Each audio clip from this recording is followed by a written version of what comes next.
আর কিছুক্ষণ পরেই সেখানে জর্ডান এসে পড়ে।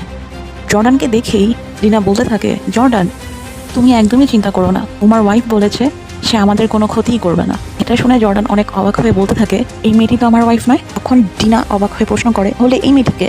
জর্ডান বলে, আমিও সেটা জানতে চাই। আর সঙ্গে সঙ্গেই সেই মেয়েটি ওর কোটের পকেট থেকে একটি গান বের করে আর বলে, আমি একজন ডাকাত, আমি এখানে ডাকাতি করতে এসেছি, এখন আমাকে বলো টাকা পয়সা কোথায় আছে। তখন জর্ডান বলতে থাকে, আমি তোমায় কিছুই বলবো না, আর একটা কথা মাথায় রেখো, আমি তোমার মুখটা দেখে নিয়েছি, পুলিশের কাছে গিয়ে তোমাকে খুঁজে বের করতে খুব বেশি সময় লাগবে না আমার। এটা শুনে সেই ডাকাত মেয়েটি পাশেই থাকা জর্ডানের ওয়াইফের ছবিটি হাতে নিয়ে বলে, আমিও তোমার ওয়াইফের মুখটা দেখে নিয়েছি, এখন যদি টাকা পয়সা না দাও তাহলে তোমার ওয়াইফের কাছে গিয়ে সবটা বলে দেবো। এরপর আর জর্ডানের কিছুই বলার থাকে না, সে চুপচাপ বলে দেয় টাকা কোথায় আছে। আর এরপর সেই ডাকাত মেয়েটি সমস্ত টাকা পয়সা বের করে নিয়ে সেখান থেকে বেরিয়ে যায়। যাবার আগে বলে যায়, নিজের বউকে ধোকা দিলে শাস্তি পেতেই হয়, আর এটাই তোমার শাস্তি।